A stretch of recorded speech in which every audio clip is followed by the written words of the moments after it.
Director of Wilson Asset Management. I think that's... Well, I'm chairman these days. Chairman! We've actually got a CEO, Kate Thorley. Right. Who's broken through the glass ceiling. She's been CEO for a couple of years. Sorry, Geoff, I should have checked my research. So welcome, Geoff. So just before we get Geoff to pick up a couple of things, let me just run through a couple of housekeeping matters to start. First of all, of course, the obligatory disclaimer that should be on your screens. We don't know anything about your particular circumstances, your particular financial objectives or needs. So the advice we're giving you today is not personal advice. We're obviously going to just give you what we describe as more general information. Whether it's appropriate for you is only a decision you can make, and before acting on that, we suggest that you seek appropriate professional advice. So we just need to make clear we don't know anything about your particular circumstances, so our comments are really only general in nature. Secondly, just on a housekeeping matter, we make sure these webinars go pretty well exactly an hour. We know that many of you have got other commitments and need to get away to things, so it's just after 12:30 Eastern Standard Time. We'll finish no later than 1:30 p.m. Eastern Standard Time, so if you do have other commitments, you can plan on that. Secondly, we do ask that if you can, you might like to close other applications and programs that you don't need on your computer. Make sure the volume is comfortable and so forth. And then if you have questions, we've got some questions that some of you have sent in already, but also you can ask a question on the go. In fact, some of those are already coming in. So enter a question in the bottom right-hand box on your screen, and my assistant Bernadette, if we can, will get you to ask the question. So if you do have a microphone in your laptop or PC, we'll try to come to you, see whether you can answer it, to ask the question. If you can't, we'll read it out for you anyhow. But sometimes people have a little more information in the verbal question they do on the what they send in. But get the questions coming in. So that's sort of the housekeeping matters. And what I'd like to do, Geoff, is just start, if we can, with a quick recap on what happened on the market in November, and we'll also get to what's happened this week. On the screen in front of you, you can see the various the 11 sectors that make up our stock market. At the top we have both the price and accumulation indices for November and a year-to-date basis. So the market had a fairly tough month in November, down 3.9%. Year-to-date it's about flat. It's flat today roughly. It's up about 3.5 or 4% when you add back the impact of dividends.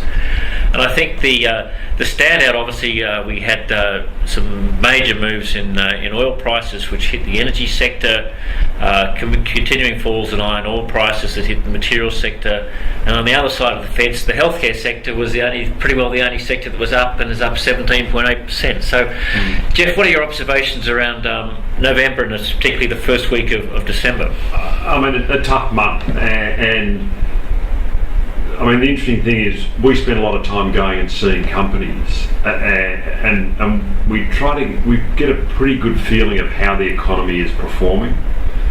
And you know, during the AGM season, you know, the feedback we're getting from companies making public announcements was incredibly patchy, and all the feedback from the companies we were meeting with was the economy was very difficult.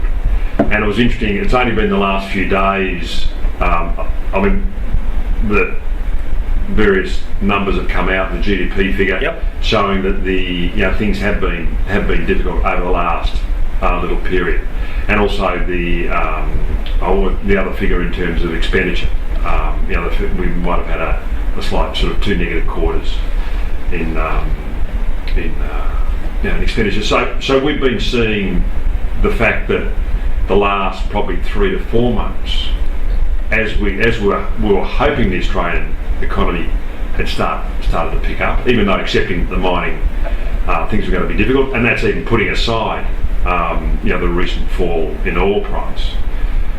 We've been quite disappointed in terms of the underlying performance of the economy, and what we've been seeing is probably the good stocks getting pushed up to very high PEs. We're seeing some of that in the health sector in particular, right? Exactly, just incredibly high PEs.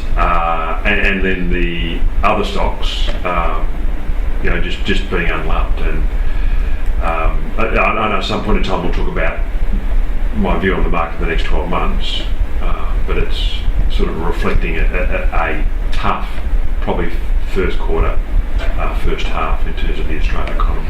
Let's just come back to that one tick. I just want to make a couple of observations, and I'll just reflect back on 2014 first. If I look at those numbers in the right-hand column on a year-to-date basis, it still seems to me it's a yield-based market, despite what people have said. The so-called, it was all going to be about cyclicals. It really hasn't happened. Consumer discretionary is flat. Consumer staples are down.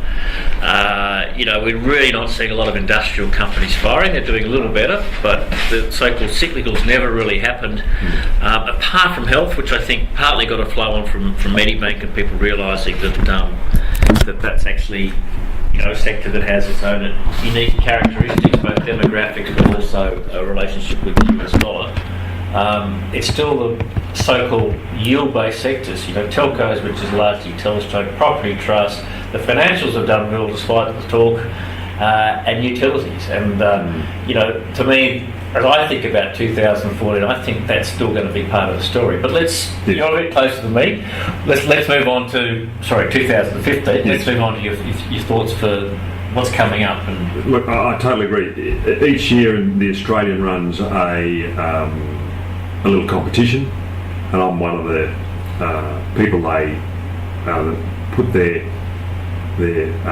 selections in there, and one of the things we've got to do is select our view on the All Ords. And with this, it's just a best guess, and my best guess is the market will be down 5% over 2015. Over 2015. And what's that based on? I mean, we know the two drivers for the market are interest rates and earnings. And we'll do interest rates, and that's why the theme you were talking about, 2014, could well be the theme continuing in 15. And another reason why I'm only slightly negative, because if I thought that the low interest rates, free global money was evaporating, you'd be very negative. Exactly, I'd be very negative. Yeah. And so therefore, I think you're 100% right. The theme that we've had will continue, and we're seeing, even though the QE, quantitative easing stopped in the US, obviously, there was talk again last night about Europe, and we know that what they're doing in Japan, just pumping money into the system, and it's going to take quite a period of time for that to reverse, from my perspective. So it really underpins the yield argument, or the non-cyclical argument. And of course the cyclical argument is when growth returns. And the disappointing part is, from an Australian perspective, is even with interest rates where they are, the economy still is fairly sluggish. Now obviously we've got the negative impacts of the mining boom ending, and we've seen commodity prices and more recently oil price. Now, obviously, lower oil price should be positive for the economy. Because long term, exactly, and a lower Australian dollar should be positive for the economy. My view on the Australian dollar, and I've been wrong for a long time. I've been a mid-70s Australian dollar person. Even when it was $1.10 to the US dollar, and it appears that it's moving in that direction. And because of the state of the domestic economy, I do think, I know, Westpac are talking about an interest rate cut next year. I've got no doubt that we need an interest rate cut to somehow stimulate the Australian economy. So I actually think we'll probably have two halves, a tough first half in terms of how the economy will perform. And it could be a toughish Christmas. And then, with a bit of luck, the lower interest rates will bite, and we'll have a better second half in terms of earnings. One of the interesting things is, so overall, and also valuations are high. So one of the interesting things is, even though I'm slightly bearish, that at some point in time, the economy in Australia will pick up, stimulated with lower interest rates and probably the flow through of the negatives of the bust in or the slowdown in mining will have been fully absorbed by the economy. And when things do pick up, people tend to underestimate the strength of a recovery in earnings, and earnings being a major driver for share prices. And to me, the best way to look at it, and I remember in 1982, the recession in 82, Charlie Good, who ended up being chairman of ANZ, but I was a little analyst at Potters. He was the senior partner. Got myself, Rob Thomas and John Bartley into his office with the three industrial analysts and said, look, you've got to realise that when things pick up, the multiplier effect it has on earnings. And he gave us a simple example, is a company that earns $100 million has $80 million of costs, and so therefore it makes $20 million. In the first period of a pickup, usually companies that have cut their costs to the bone usually keep their costs pretty much under control. So if you saw that company's revenue increase by 5% from 100 million to 105 million and costs are about the same, then the profit would increase from $20 million to $25 million. So you get a 25% increase in profit for 5% increase in sales or something. 100%. Yep. And what you tend to find is, like at some point in time, we'll get that strong leverage, and therefore all of a sudden we're saying the market's expensive on a P of 16 times. If it's really on a P of 12, then it's cheap. So I'm not saying we're there. I think that'll. Let's see where we are towards the middle part or latter part of next year, if I had to guess. Okay. Look, we haven't got Peter here to put a slightly different view, but I think you guys are... Look, Peter is not always bullish, but he is... Yes. I think you're seeing from the same hymn sheet in a way. Peter's perhaps saying, look, he thinks the US is going to continue to put up to power ahead. Yes. And so that will drag our market higher. I think we're all on the same path in the sense of lower Australian dollar. Yes. I think interest rates are heading south as well, and I said that on Monday publicly. And the economy is sluggish, and the yield trade, what I would describe as, is not over because it's going to see further compression. So, despite the people saying that it's going to happen, I don't disagree. So, I do want to go just before we get to your questions out there, just to some of the small caps, because that's one of your real areas of expertise. Would you like to just outline any really small caps that are taking your fancy at the moment? We're finding it hard, and how we invest our money. Ideally, we're looking for undervalued growth companies, and we're trying to find a catalyst that's going to change the valuation. That's ideally what we're looking for. And while we're different to a lot of fund managers, are fully invested all the time, so they're trying to look at relative value. If we don't think we can make money, then we'll sit in cash. And at the moment, we're about 45% cash. So that's a big weighting, isn't it? That's high, not overly high for us, because over 15 years we've averaged about 34% cash. But it definitely is on the high side. I should put you with Peter more often, right? Keep me 150% invested. And he would have done incredibly well. Because, he's a very prudent guy, Peter. Yes. So he's not even but 150% invested, if we were 150% invested, we would have done significantly better than we had over that period. And so a couple of stocks we're buying at the moment is Austral Ships we're buying, on a P of 8.5, growing at 15%, where we still think, I know it's not a high quality business, and that's why it's on that low price earnings multiple. But that's AESD, it's not ADL or something? Sorry, I'll interrupt us trying to... and we think, so that's one we're buying at the moment. And we're pretty confident over the next, this year's... It's ASL, sorry. Yeah, and this year's, potentially next year's earnings. Another one we're buying, and this is an interesting stock, a stock that we've got in the portfolio is Certex. Now that's fantastically well. Incredibly well. Now that's the medical devices. Sorry, not medical. Medical. They make spheres that they. If you've got liver cancer, then if they've tried everything else, then they'll inject them into your liver. It's like a chemo therapy directly into the liver, and you tend to live longer. An extra 6 months or so. Now, and that's sort of a last resort measure. The reason why the share price has doubled over the last 12 months, I think it could have gone up more than that, is because they're in the process of getting approval or doing the work to get the data for them to be not the last resort for that treatment, but the first resort.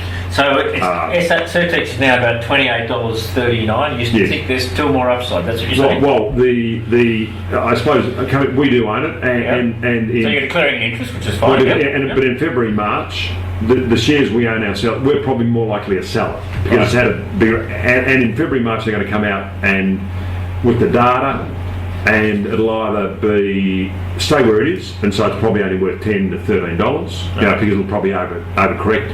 It'll get sold down further, or it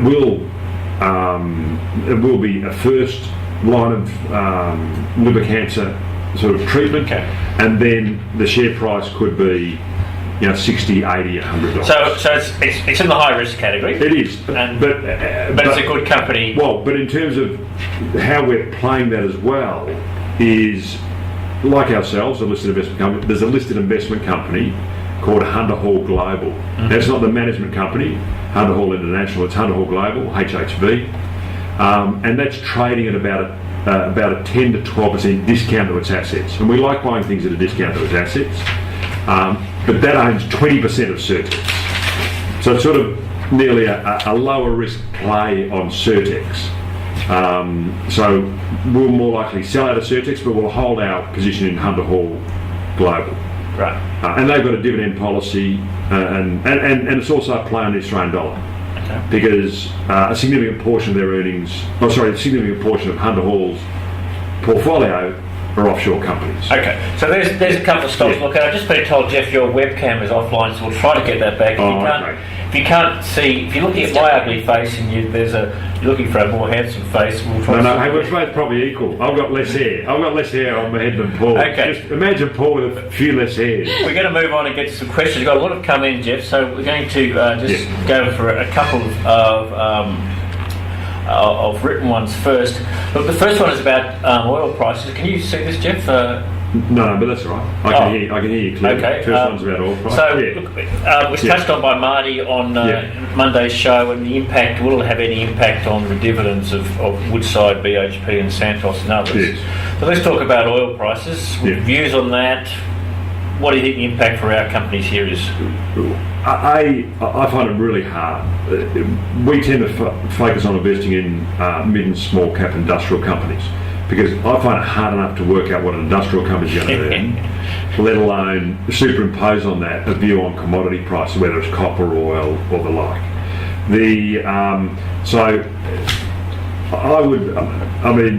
To me, the semi-scary thing is I saw some research that showed that the last time the oil dynamics were the same as they were, and this was back, sort of 14 or 15 years ago when the oil price was $20.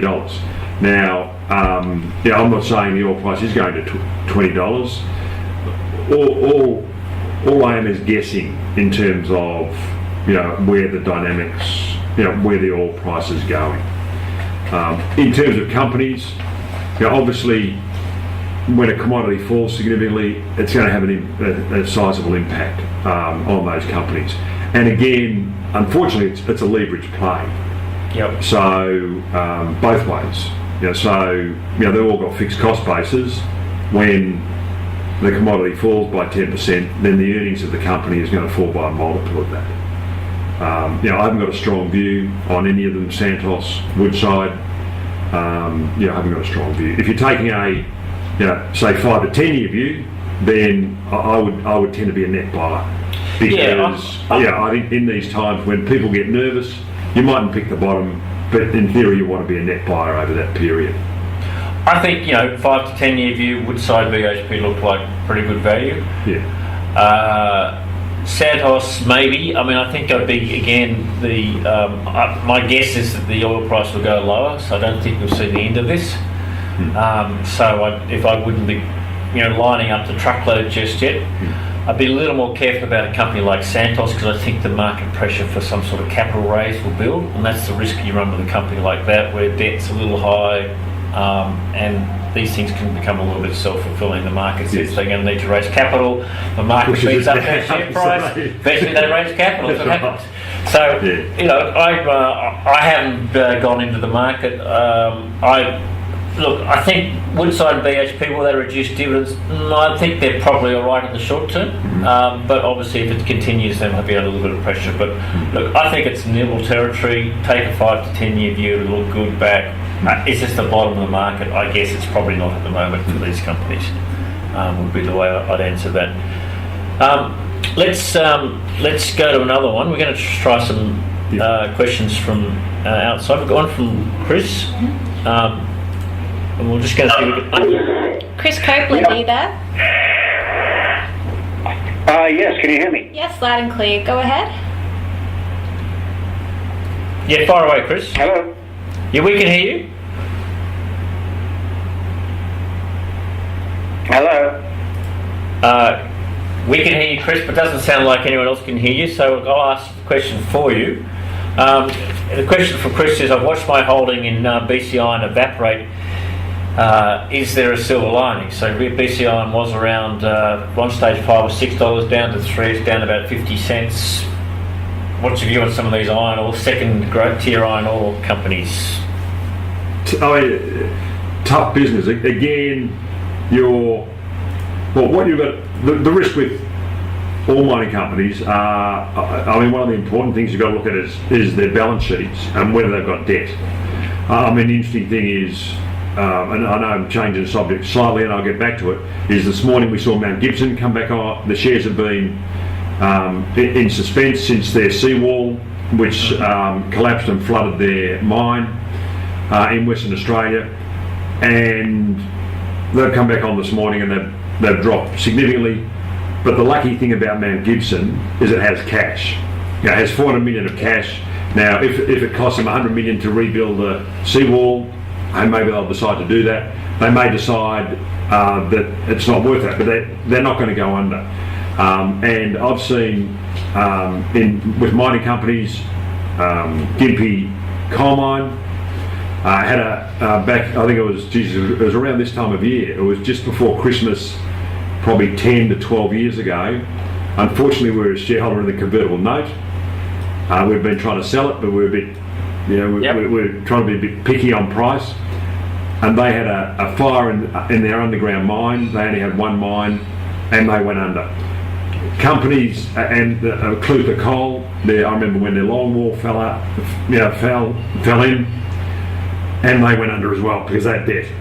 So what you've got to look at with these companies is just their debt level. Now, sometimes it's good that companies have debt because if the commodity or if the company survives, then you get a multiplier effect on the other side. BCI, I don't have a view. I don't have a strong view on the iron ore price. To me, I'm just sort of giving you sort of some ideas for a roadmap to make sure. Look at their balance sheets, see what debt they've got. And then try to work out. So I think if I had to summarise what you're saying, Chris, Geoff, is that if they've got a lot of debt and you're worried about your position, you'd probably exit. Yes. The old adage in the market, sometimes your first loss is your best loss. Surprising how often that adage is true. If they're strong balance sheet, maybe at these prices you hang on because the market has beaten them up so savagely. I think that's probably what you're correct. 100% correct. Saying. Okay, let's move on to John. He's got a question about CWP and BYL. If we can just go to that, Bernadette, can we just try John? John Lewis, are you there? John Lewis, we can hear you. Okay, so John's question is two of my stocks, CWP, which is from... that's Cedar Woods. Cedar Woods, yeah. And BYL, which is Britty. Yes. Have I got that right? Yeah. Have been falling heavily lately. I cannot find a reason in their announcements. Please help. Well, with Cedar Woods, they're a very conservatively managed company in Western Australia. And are in the property development area, and over a long period of time they've done well. They could have been sold off recently because obviously things have, the Western Australian economy will be finding it difficult with what's happened in mining. But my view is, if you take a medium to long term view, they're conservatively managed and they've continued to deliver over time. Now the share price did get sold down to, at the start of the GFC, probably half the current share price. So there is some volatility in that, and with a number of property developers, there are a lot of others that are higher leverage plays where the Cedar Woods guys are pretty conservative in terms of how they do things. So I would be pretty relaxed about that. And BYL, which is Bruty, Brierty? Yes, well, I don't know that the share of the company as well. But they've got some interest in mining services part, which I guess they just get caught up in. Mining services. Anything you've got mining services, when this sort of things happen to commodity prices, they tend to get knocked pretty quickly. And with mining services, like a lot of people are saying, are you looking at investing in mining services companies? I just think it's a bit too early. Yeah. And the reason I say it's a bit too early, I was talking to the chairman of a little iron ore business recently, and he was telling me that they haven't started they're looking at funding their mine. The engineer, or the guys that are bidding for the contract, are going to do the work effectively at cost, right, with no profit margin. Yeah. And so how tough it is, right? Well, and there could be others that'll do it for a loss, because just to keep their workforce employed. Yeah. And so therefore you've really got to wait for all these contracts that may be signed now to roll through. And see, to me, mining services, there could be some great opportunities there in mining and mining services. Mining, we'd be looking at, because we're not big players in mining, we're looking at finding companies that are trading at discounted cash. Yep. And mining services, we're trying to wait for the worst to be over, and maybe you have a good look towards the middle or the latter part of next year, I'd say. Look, I agree with your timing of mining services. It's not an area I'd be putting any money into, and I think the question that people who've got those stocks is, do you get out or are you too late? I think the cycle's too short. To me, it just won't turn around that quickly enough. I think the other question is, and it goes to Mike's question if he's here about BHP and Rio. If we just go to see whether Mike's got this question of BHP, which relates, and sort of what do you do with beaten up major iron ore producers in particular. Is Mike there? Mike Rostron, are you there? Yeah, can you hear me? Yes, loud and clear. Go ahead. Well, my question was really about BHP, Rio, and obviously Woodside, which you've kind of answered. I have very small holdings in my self-managed super fund. I was just wondering about when would be a suitable time to go back in and start acquiring them. Given that this is from a longer-term perspective, I'm interested in, I like those companies anyway, and they've been beaten up a bit, so I thought it might be a useful time to start thinking about acquiring a few more. Jeff, you want to answer on that one? I was waiting for yours. I'll let you go first. Yeah.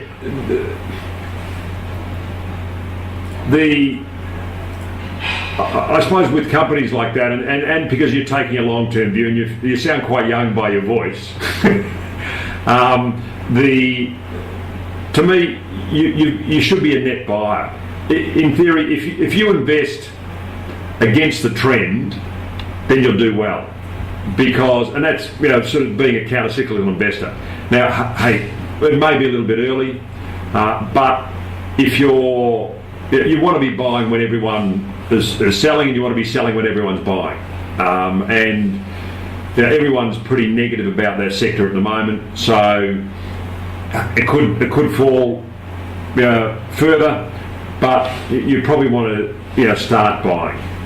Yeah, look, I agree with it. Let me just take you back to this chart, Mike, just so you can work out what your relative position is. I'm a great believer in looking back to what the market tells you as to what would be a neutral position in those type of companies. So materials, which is, look, it's largely BHP and Rio. It does have a few other companies involved in packaging and so on, but 15% index weight, and energy, which includes companies like Woodside, is 5. So if you had 20% of your portfolio in those stocks, you'd have a neutral position by market standards.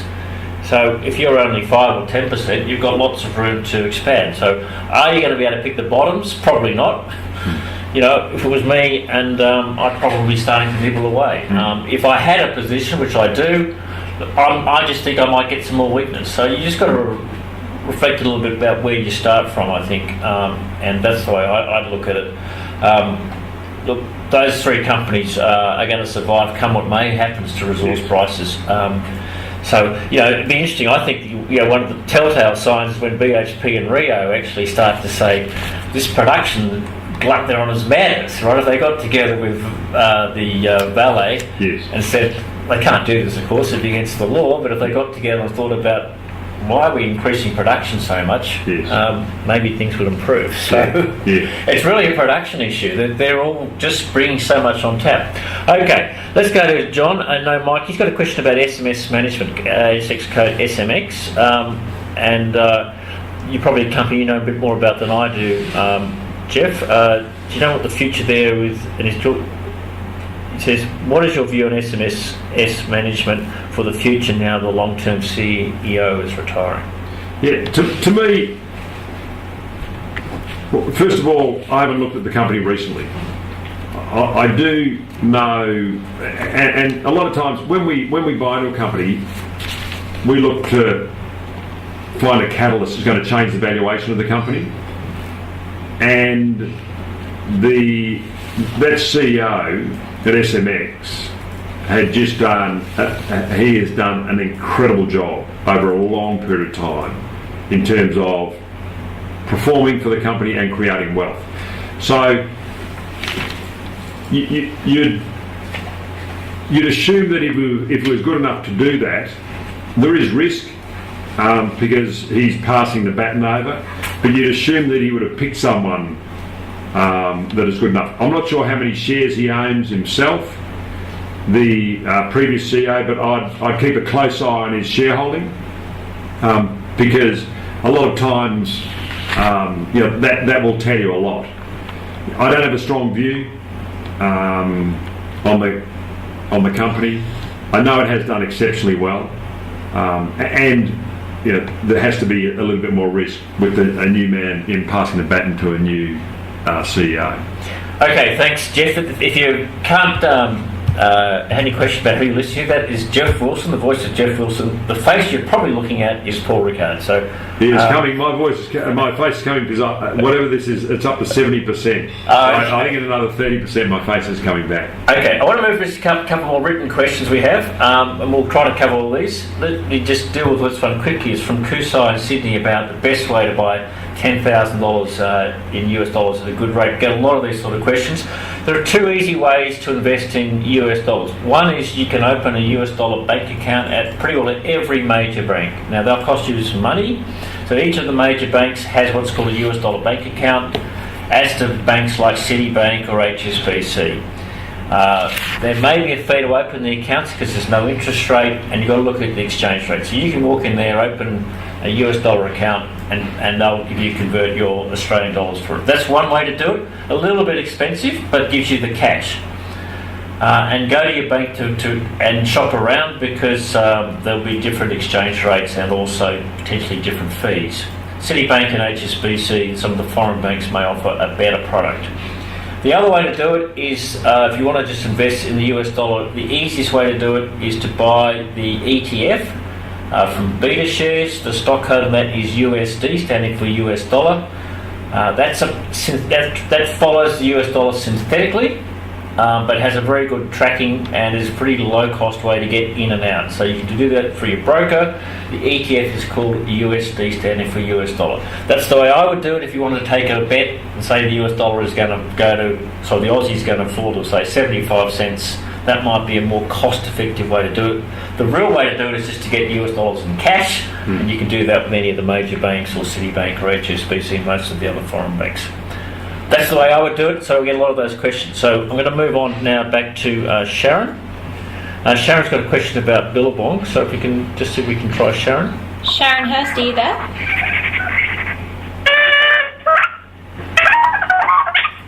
doesn't sound like she's there. Okay, so Sharon had a question about Billabong, and as she said, we had a fund manager yesterday, Sebastian Evans, spoke well of Billabong. Oh, okay. Sebastian's buying it, is he? I think so, yeah. Interesting. Yep. Because it wasn't in his June. He didn't own it on June 30 because I was reading his annual report the other day. Well, he wrote a pretty glowing report yesterday. Good. So, do you? Question for you, Geoff. Do you agree and doesn't have legs? Well, see, the good thing is, I suppose it's like backing a horse in a race. If you think the trainer's really good and the jockey's really good, you don't have to do that much form on the horse. Now, maybe that's not a good example, being horses, because it's a high-risk play. But I've got a lot of respect for Sebastian.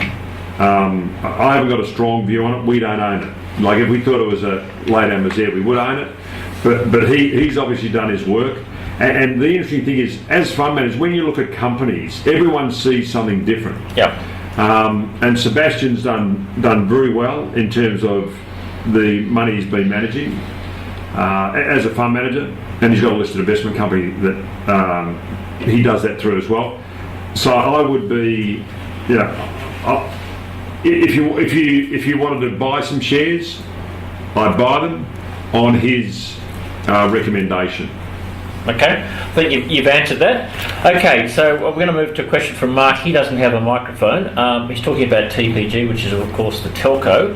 They had a very good run with TPG, and I think the question is TPG still a buy at current levels? Yeah, we own it, and we're not selling it. It's just a... And you own it from a lot lower level, presumably. Well, yeah, lower level, yeah. But also with any company, how we try to look at it is, there's the ownership bias. If you have something in your portfolio, then you're more likely to think it's better than not having it in a portfolio. So we try to look at it very impartially, and they are still doing incredibly well. He is, as a managing director, he has created phenomenal value for shareholders. So I'd back him. I'd still back him 100%. Okay, got a question about Auckland Airport. Do you know if you're familiar with this from Graham? We'll just try whether Graham's. We can unmute you, Graham. Graham Williamson, are you there? It's not okay. So we can't seem to do that, Graham. So the question is AII, which is Auckland Airport, a medium or long-term investment in a diversified portfolio? Not a company I follow very closely. I'm not on top of that. Sorry. No. Yeah, I've got another question about Sydney Airport. But look, I think with the airports, you've got to look very carefully at what the return is and how tax effective it is. One of my concerns about as a sort of an Australian investor investing in NZ companies is just to make sure that it's tax effective from your point of view. So just don't forget to look at the gross. You'll look at whether you can actually bring those some of the New Zealand credits across to Australia, and that's probably my only issue about thinking about it. But I don't know a lot about the company. No. Probably wouldn't be high on my radar just naturally. I'm just not sure why, but maybe because I'm not a Kiwi. So I'm sure I've insulted some Kiwis out there potentially. Okay, so we'll go to. We've sort of, I think Andrew may have covered your question about Woodside, but just so we can get through that one again quickly. Do you have any? Andrew Button, are you there? Yes, can you hear? Yes, loud and clear. Go ahead. Yeah, the nub of the question relates to the long-term contracts that Woodside, I understand, has entered into for gas sales, and to what extent that gives them a buffer against spot prices in respect of future dividends. Yeah, and it's interesting given Woodside has gone to a very aggressive payout ratio of something like 80%, I think is their forecast. Geoff, do you want to have a stab at that? I mean, definitely it would.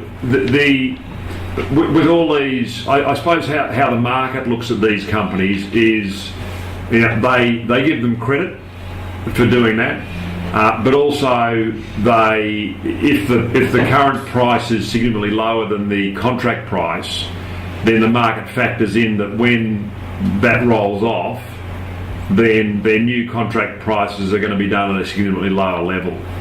So, I mean, to me it's a positive, but it's not going to stop the company from being impacted by any move in the underlying commodity from the stock market. Yep. My guess, if you're a director of Woodside, what you'd be trying to would be to maintain the dividend, and so what the company's like to do is to cut back on any sort of discretionary expenditure in its first year. But the problem may not be what the dividend this year, but it might be the dividend the year after, where that becomes an issue because you can't cut back anymore, and/or your long-term contracts come under pressure, either because they're up for renegotiation or just the buyers say, "Why are we paying so much?" So, look, the market's probably got it right, but my guess is that the company will probably try pretty hard to maintain that dividend in the short term. So in that sense, you're probably okay. So I think the market's seen that too. You've seen the sell-off has been much heavier in companies like Santos and Oil Search, and Woodside has been reasonably spared, I think, is the case there. Okay, let's move on to a question. We've got a few questions about the Australian dollar and where to invest. So let's try Michelle if she's there. Michelle Summers, are you there? Michelle Summers, ask away. Okay, so we probably covered this a bit yesterday, Michelle, in our Switzer Super Report, but if the Aussie market, I'll throw this one to you, Geoff, because you'll have some slightly different views, I'm sure. If the Aussie market is down in 2015 and we are better off investing if the Aussie market is down in 2015, are we better off investing overseas, is the first part of the question. And secondly, which companies represent value? Well, I think the first part is yes, and so my prognosis is that the Aussie market will be down, and the Aussie dollar will be down. So you'll get some protection even if the overseas market performs in line with the Australian market. You'll get a benefit from the lower Australian dollar, and so really the international markets could underperform the Australian market, and you still might be slightly better off. I don't have a strong view in terms of what international companies you should buy shares in. I mentioned Hunter Hall Global earlier, which does have I think 60% of their assets are offshore, and they're trading at a discount to assets, so it's a bit of a play there. To me, I do like listed investment companies, there are ETFs, another way you can play the indexes broadly from offshore. The problem is with of the listed investment companies, I think Templeton's trading at a slight discount, so that gives you international exposure. The other two, Platinum and Magellan, and another one, Global Value. Global Value is trading around NTA, and the other two are trading at premiums, and I find it very difficult paying more than a dollar, paying anything more than $1 for something that's worth $1. And then of course there's the Australian stocks that have overseas earnings, and the tough thing is, if the they already had their run, I think. Well, exactly. A, they've had to run, and B, if the Australian market's down, broadly, when I started in the industry, I was told that 50% of the performance of a stock is the performance of the overall market, and the other 50% is the fundamentals of the stock. So you'll have, you'll be getting that. You could be a good play, but there'll be a slightly negative impact on that as well. And you guys have written something, and I wrote something in one of the Switzer reports about. You did, and we have been very consistent this all year, and you've seen the performance of the companies. Some would say that I think some are getting very expensive, but we've been pointing out, I think now for the last 18 months, companies like CSL, Amcor, Brambles, ResMed, to name but a few, and they're getting very expensive, some of those companies. I can't believe where Amcor's got to.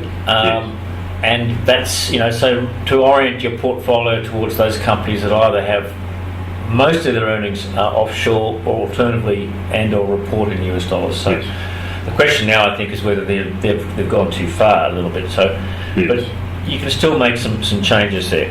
Okay, let's move on to where are we. I want to go to another question here that we came in beforehand, Geoff, and it's from John from Adelaide. Yes. He heard you on Monday talk about WAM and some of your other and FGX. Yes. And can you please tell me about the FGXO, which are the options on FGX? Okay, just first of all, I'll explain what FGX is. FGX is the first company in Australia that's been set up which has a dual focus, and that's to give a return to shareholders and also to look after the community that it operates in. And this is your not sustainable, but part of your ethical. In theory, yeah. Personally, that's right. That's right. FGX, to try to make a difference. Just remind me what it stands for again. Yeah, it's Future Generation Investment Fund, and so what it is, it's a fund of funds, and we've selected 14 of who I believe are the best managers in Australia, and they're managing a portfolio, and they're doing it for free. They don't charge any management fee or any performance fees, and 1% of the assets on an annual basis goes to children's charities, and it's children at risk, and shareholders nominate which. So shareholders getting access to the best managers, effectively paying what they normally pay, but that doesn't go to the manager, actually goes to a charity. Exactly, and actually they pay less. They pay less. Because we have a performance fee. Of the 14 managers, 13 of them have a performance fee, so they actually pay less than they don't pay performance fees. And now with the options, the shares are trading around the $4, $5 level. The options run till September 2016, and there's $1.10 to pay. So really, and they are trading on the market, I think, a little over 5 cents. So your decision is you either sell your options now and say, oh look, that's a little bit of an extra dividend of 5 cents, or you see how those managers perform over the next say 18 odd months, and at any point in time, if the share price obviously goes above $1.10, then they're of value, and as it is by, you have the option to turn that piece of paper into a share at $1.10. So that's that's pretty much the story on the options. Okay, so John, just looking at that, given where the strike price is $1.10, where they're trading, and the fact you've only got about $200 worth, and to sell them on market, you'll probably pay $20, $25 in brokerage. Was me, I'd hang on to the options. And see how the Geoff Wilson go. Sounds like it's a reasonably easy call. Okay, I think we've done the question there on ASX on Woodside already. We've done Michelle's question. Where are we going to next? Okay, Mike's question on interest rates. Mike Rostron, are you there? I'm here. Can you hear me? Yes, I didn't hear you. Can you hear me? We can hear you, Mike. Ask away. Okay. Sorry for the second question. It's really about the. Both of you mentioned that you expect the next movement of interest rates to be down next year. And I didn't quite say that. I think, Mike, our view is. I have to speak for Geoff here. That I think I think there's very little prospect of interest rates going up, which was what people were expecting, and it would not surprise me if we now saw a cut. That's where I'm at. I'm a cut. He's a cut man. So I'm on the fence with a little bit of feet over. He's jumped over. Sorry. Okay, so let's take the hypothetical that interest rates are cut next year, so they're only 25 basis points or maybe 50 basis points. What impact would that have on the price of hybrids, bank hybrids?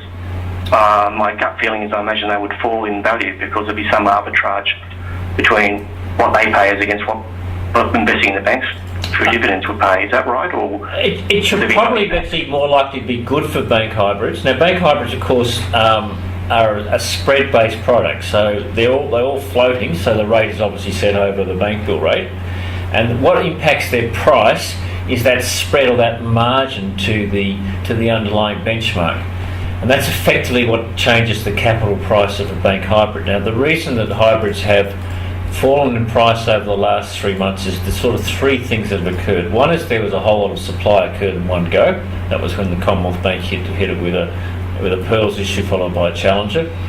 Two is probably an underestimated cause was that it occurred at the same time as bank shares initially fell, and so yields on bank shares went up, and so hybrids in a relative basis needed to become a bit more attractive, and so they needed to go down in price. Thirdly, there was some suggestions out of the potentially a change in rating. There was some bit of move by the UK regulator, and then it sort of corresponded also with the financial services inquiry, which is released on Monday. So, coming back to your questions, if interest rates fall, that will make bank shares, or ordinary shares, more attractive, and you probably expect bank shares to increase in price. If they increase in price, potentially you might actually get an increase in bank hybrid prices. So I'd say that's more likely a positive rather than a negative, if that's a long-winded way of answering your question. I don't know if you've got any views on that, Geoff? No, I agree with that. So the biggest issue for bank hybrids in the very short term is just the impact of David Murray's financial services inquiry, and whether, as a result of that, increase potentially on banks having to raise more capital, whether that might lead to more hybrid issues, and that's probably the biggest impact. But my own sense is it's been sold off well in advance of that, and it might be a well case of the old reverse of buy the rumour, sell the fact type job. So I would say interest rates going down would generally be a positive for hybrids. That would be my way to answer that question. And it's interesting, on the Murray review, the talk is that the banks, the dollars that they may have to raise, they'll more likely do it by just underwriting their DRPs. If it's only 30 billion or whatever the quantum is. Well, the biggest issue for me, the Murray thing, is actually not so much the recommendation, it's the transition period. Gotcha. And if the banks have to do something and it's all within 12 months, that's a different proposition to if they're given 3 years or 5 years to adjust. And that's why I think your scenario comes into it. My guess, every other regulatory change here takes years. Yes. And I reckon the banks will have probably a long way to do it, and you'll say they'll probably, it'll just be achieved largely through not underwriting the DRPs. If you're not aware, what happens most of the time is when they're issuing DRP shares, they actually go back into the market and buy back those same shares in the market. And rather than do that, they'll just not effectively just issue DRP and allow some dilution to occur. So that's, I think, what Geoff's alluding to. Okay, let's go to Lalitha, if I've got no mic. So this probably comes to me. I might get Geoff's view because I know what mine is. Your views on banks, please. So we've sort of touched on that. Over to you, Geoff. My view is, well, we don't own any bank stocks, but the probability is we wouldn't own bank stocks, because in theory, for us to own them, they have to be growing at double their price-earnings ratio. I think they're fantastic businesses. Every time I go to the ATM, and every time I see my fees on my bank statement, or I think they're great businesses. The problem I've got with them is that, well, they are a significant portion of the market, so if you want exposure to the market, then you have to have some exposure to them, if you want a broad brush exposure to the market. And if I was running my own self-managed superannuation and I didn't work in the market, then I would have some exposure to them. Would I buy them here? I think Australian banks are expensive, expensive on a global basis, and I would find it hard to buy them here. I have a slightly different view, and that is, we're talking about interest rates falling and yield place play. Don't sell your banks, because there ain't a lot else to invest in. And I think that's why I keep showing what the year-to-date returns are. The people who have been saying this all year will be wrong. So I've got a slightly different view. But, I'm not rushing out to buy at these levels either. So I want to see the Murray report come out, and if I feel interest rates are going to stay low with banks, as soon as I feel interest rates are going up, then I'm going to reassess, and that's when I would unweight from bank shares. So I think that's the problem that a lot of small investors have. Okay, let's go to Stephen about a question on cash, bonds, bond funds and hybrids. Stephen McCarthy, are you there? Yes, I'm here, yes. You've already answered my first question about hybrids, but I've got some cash to place. I know that Geoff's got 45% cash. I was just wondering, where's the best place to put your cash and try and get a good return? I mean, should you look at ETFs or hybrids, bond funds, or international bond funds, or just put it in the bank and into a TD? Yeah, I mean, what we do with our cash is we roll TDs And at the moment, we're getting, and we tend to do 90-day TDs. Now with term deposits, before the new rules came in, you could break them pretty much at any point in time. But now you've got to give, from early next year, you've got to give 31 days notice. Now I know retail investors can actually get a better rate than that. So on TDs, so that's what we do. Stephen, look, I wouldn't look at bond fund ETFs. I just think you can bet on that. I think there are some quite reasonable, what I describe as corporate bond funds around. People like AMP have been doing this for 50 years. They take a little bit of credit risk, but they've got a pretty big portfolio, and there's a couple of well-run funds out there, good managers, investing in slightly higher returning assets, and it's well diversified, so it's not taking too much risk. I think you could look at that. So I think what I keep recommending to people is the AMP's Capital Corporate Bond Fund. Hybrids I still think should be part of a portfolio, but you may just want to, as I said, they've been beaten up a bit. Let's get back to a bit of value. Let's get the financial services inquiry out of the way, and maybe if the market doesn't respond, you might start to look at some of the ones there that have been knocked down in price over the last couple of weeks.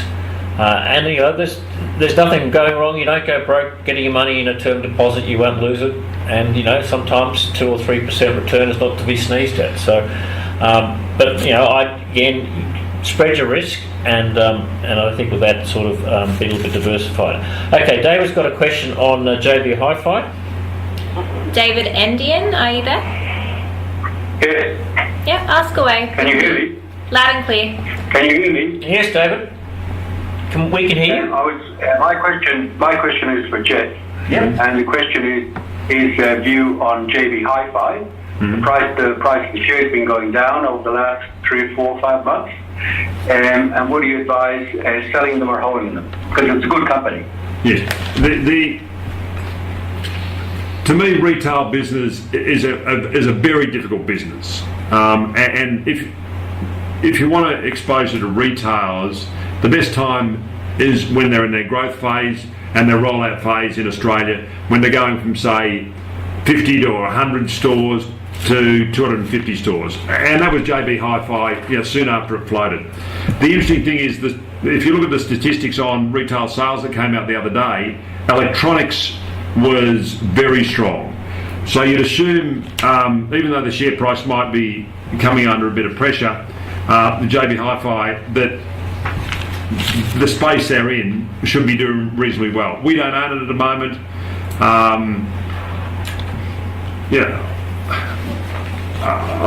So it's hard to tell you to buy them or not. If you were going to sell them, I might just keep an eye. It wouldn't surprise me if they're going, their underlying business is going reasonably well. So you might want to wait for this figure to come through, that whether it's the half year to December. Yeah, I think the other thing, David, I'll give you some views. The stock I do follow closely. They have had quite a little bit of bounce the last month or so. They're up to about 16.30 yesterday. Look, one of the problems with JB Hi-Fi is that the short sellers are still active. There's about 11 or 12% short sold in the stock. Like most of the retail stocks, question of whether those guys will direct what happens to the stock price. So while fundamentals are important, if you see the short starting to reduce in that stock, I think you'll find it's going to go higher. So you can get those figures from ASIC. So you've just got to be a little bit careful in that company because the short sellers are active. Okay, we're running out of time. We've got a few other quick questions. We might just go to you, Geoff, quickly on a couple of these. I'm not sure we're going to have time to unmute people. Peter had a question on Fleetwood. You don't have a view on Fleetwood? Don't have a view on Fleetwood. No. I can't help you either on Fleetwood. No. Sorry, Peter. It's not a company that I study very closely. Another retailer, we might just... Darren's got a question on Dick Smith. Dick Smith... We own Dick Smith at the moment. Okay. Yeah, we think they're, again, with the theme that electronics is doing quite well at the moment, we think there could be some positive news coming. Mm-hmm. So JB Hi-Fi is too big for you, and Dick Smith is... Well, no, it was just how do we play it? Right. See, we thought there was, and we thought there could be, with Dick Smith, we thought there could be some there's more leverage in Dick Smith, and we also own Harvey Norman at the moment, but we're only owning them for a short period of time. Okay. All right. So that's a bit of a wrap for Dick Smith. So Chris has got a question on G8. It's delivered some fantastic capital returns. Yes. Do you own G8? We have owned it. This is the children's. Yep. Yeah. What we're trying to actually. His question was, when would you exit? Yeah. What's your approach to exiting a share? Are you very disciplined? Very disciplined. Yeah, we have. So you don't let the market tell you when to exit. No. We try to work it out ourselves. But the problem with that is we're incredibly disciplined in our buying, and we talk about Medibank, and that's why we tend to not own big companies, because for us they've got to be, if a company's say on a price earnings ratio of 10 times, it's to rate on our rating system, it's got to be growing at 15 to 20% per annum. So the price that we'd buy Medibank for our growth part of the portfolio, we own it for our trading part, but for our growth part of the portfolio, it's 47 cents. Yeah. And if we got to 47 cents, something wrong. Compared to $2.15. Right? Yeah. And we took some from our trading part of the portfolio, and we'll be selling them on Monday because it's going in the index, and that's where all the index buyers are, and we're going to depart on Monday. So what you're getting there as the insight is both Geoff and I think Medibank is overvalued, but Geoff participated in the IPO because you could, and sometimes you do these things. But it's at $2.15. It's trading at a P of about 23.5, 24.5, and it's growing at not growing at a ratio that's sustainable. But back to the question, what was the part of it? I know. Oh, okay. So the question was, when do you exit G8? And then I said that you was to. And we were talking about that at our portfolio meeting this morning, and the interesting thing was we're perplexed at why they went into trading halt. The other day, and where it was a slight upgrade, and it wasn't a big upgrade. We did own it, and we probably doubled our money, and we departed a while back. To me, he's quite a maverick, the managing director, and I'd take some off the table soonish. That's my view. Okay, I'm going to have to wrap up there. I did promise we would finish, and I'm very conscious that people have other things. We do have some questions, unfortunately, today that we couldn't get with. I just want to touch on one other question that came in from Bill earlier about Challenger, and I think this expressed some frustration about that sometimes governments change rules and shareholders end up paying. That's one of the risks with a company like Challenger, which is sort of dealing in a its main product is annuities. It's dealing in a market that is largely regulated, or its product is in a regulated market that is, who can buy an annuity and how they treat it in various social security things. So, look, not much we can do about that. But the question is, I don't think Challenger is at a price today as largely a result of the small change in one of its products. I think it just got a bit expensive. And the market's saying, well, look, really, it's had a great run and it needs to see a bit more momentum in the company. So I don't think the market's lost faith in Challenger, and I don't think it really got knocked about that much just because of this one small change. That was perhaps just an excuse. But your point about governments to make decisions, and typically they don't think about stockholders too much. That's not up there at number one consideration. Okay, so look, thank you for your questions today. I'm sorry we didn't get to them all. Geoff, it's been a fantastic having you here today. Thanks. And very interesting to hear your thoughts. They're all different to Peter's, but that's the market, isn't it? That's the market. And I think it's very interesting. I think where we do agree, I think, is very much so on interest rates, lower currency, and maybe even if Peter's right, it's going to be a grind. I think for our market to make a lot of headway next year, it's going to be a bit like this year. It's been a grinding market. Yes. And I think that's sort of the call out from what we've got to say. Thanks, it's been great to have you, and I'm sorry you couldn't always see Geoff through the broadcast. So that's all from the Switzer webinar for this year. We're going to be back, we hope, in the first week of January. And have a fantastic rest of the afternoon and trading week and investing week and Christmas on behalf of everyone at the Switzer Super Report and the team at Wilson Asset Management. Thanks very much, and good afternoon from us. Thanks, Paul. Thanks, guys.